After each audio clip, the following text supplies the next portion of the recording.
Welcome to Echoes of the Warp, where we explore the stories, legends, and mysteries of the Warhammer 40,000 universe. Now, let's step into today's episode about the Black Templars.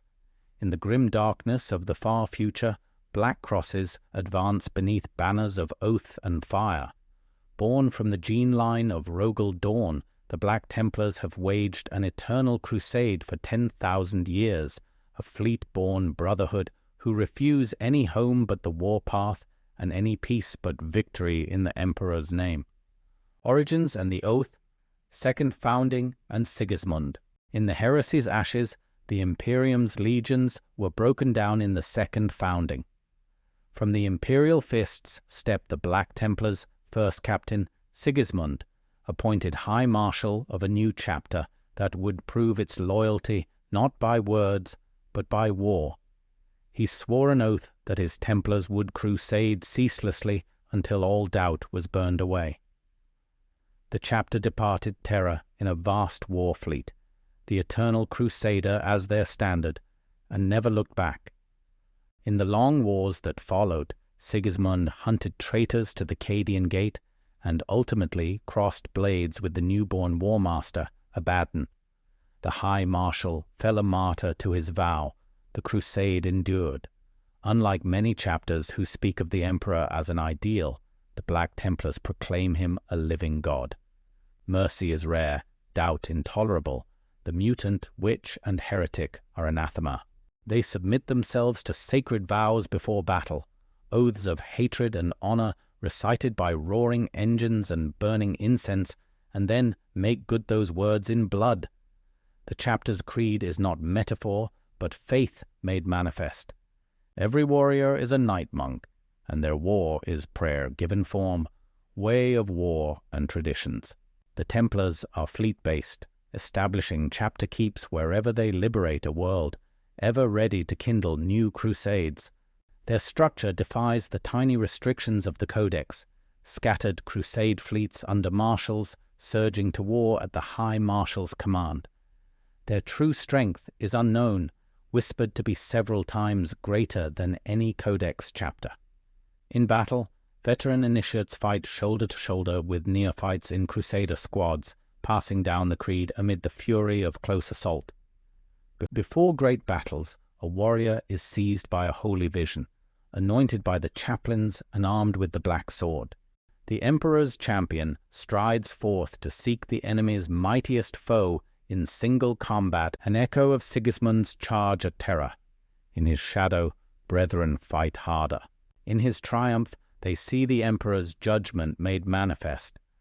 The chapter's fortress monastery is the Eternal Crusader, a refitted Gloriana-class battleship, its halls cathedral-lined, its decks echoing with litanies and the clatter of relic forges. Within its sanctums rest the bones of Sigismund, kept in a shrine where new marshals swear their oaths before the Black Sword. From this ship marched the Sword Brethren, the chapter's elite. Clad in relic armor, they serve as champions, bodyguards, and commanders. Every sword brother carries a fragment of the chapter's earliest campaigns, a scrap of banner, a chain from Sigismund's own armor, symbols of vows renewed for millennia. When they assemble upon the Eternal Crusader's deck, it is said even the machine spirits fall silent to hear their prayers. 10 millennia of crusade. The annals of the Black Templars read as a litany of wars. In the Great Scouring, they purged worlds still fouled by traitorkind. Centuries later came the Remorse Crusade, when Templar war fleets broke the pride of Xenos and apostate alike across the Segmentum Obscurus, raising new keeps to guard against heresy's return. From rim to heartland their banners advanced, never sated, never still. In the 37th millennium, the Black Templars turned their fury upon a heretical sect of the ecclesiarchy known as the Covenant of Apostates. These false priests had declared the Emperor's divinity belonged to themselves. The Templars answered their blasphemy with orbital bombardment and sanctified blade, scourging 9 worlds clean in a war remembered as the World of Faith Crusade. In victory, They knelt not before the priesthood, but before the emperor's image alone, a warning to terror that their allegiance was to the God-Emperor himself, not his bureaucrats. It was an act that earned the chapter both reverence and quiet fear within the ecclesiarchy. In the later 41st millennium, the Vinculus Crusade was launched to purge the Pelerigan cluster, where heretics had turned forged worlds into temples of blood. Inquisitor Vinculus of the Ordo Hereticus summoned the Black Templars and the Sisters of Battle to cleanse the sector, and High Marshal Ludaldus answered with fire and faith. The crusade descended upon Pelerigan Fortha, a volcanic world of ash storms and molten plains. Templar drop pods hammered down in their thousands, hymns of hate roaring from their voxcasters as black armored warriors advanced beside the Sisters of the Bloody Rose. For weeks the crusade ground forward through seas of cultists until they reached the enemy's fortress, a cathedral built into a living volcano. There, as the final heretic fell, Inquisitor Vinculus was consumed by the demon he sought to destroy. A bloodthirster of Khorne tore into reality, its axe sweeping through ranks of Astartes and Sisters alike. Rallying the survivors, Ludaldus and a young sword brother Helbrecht led the charge into the inferno. With faith as their only weapon, they drove the creature back step by step until Ludaldus hurled a holy orb of Antioch into the magma vent below. The explosion shattered the mountain. Fire engulfed the battlefield, banishing the demon and entombing nearly the entire crusade. When rescue ships came days later, they found only a handful of survivors, among them Helbrecht, his armor scorched, his banner half melted, standing unbowed in the ash, Armageddon, Grimaldus, and The Hunt.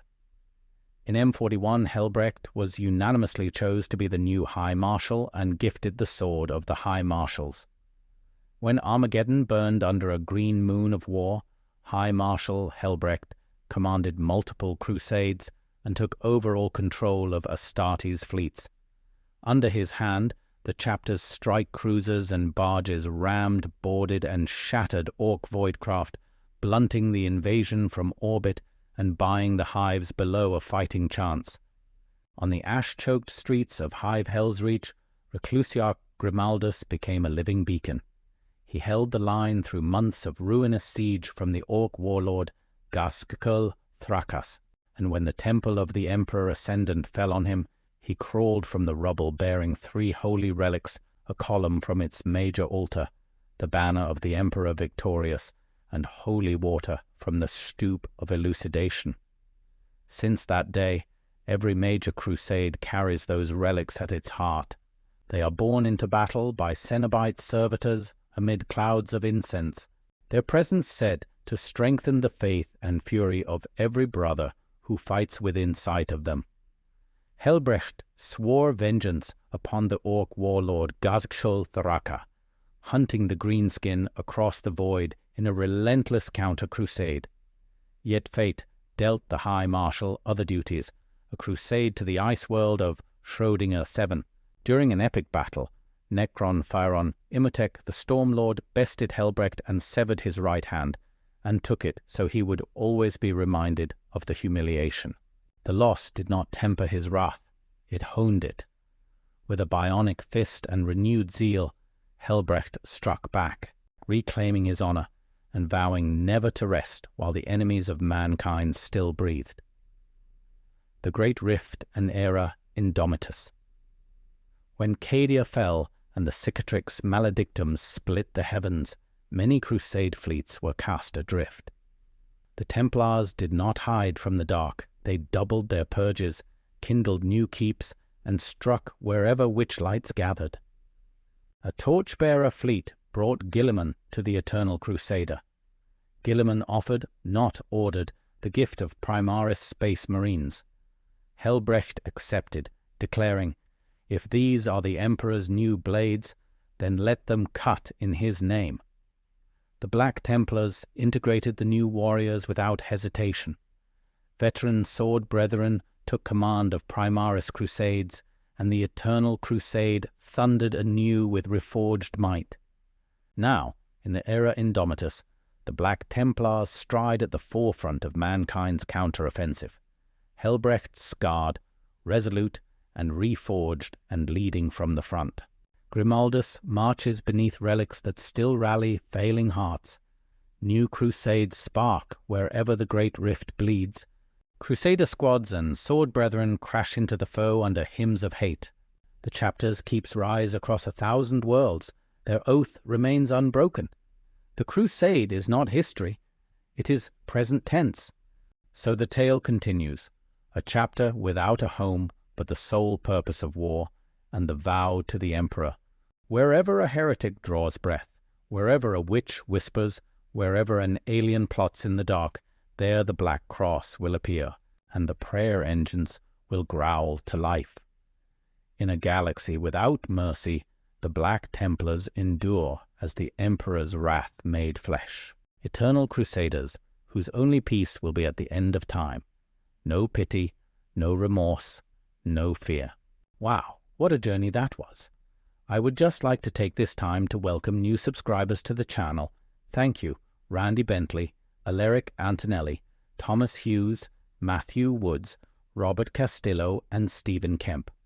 Welcome all. Please like and subscribe to help the channel grow.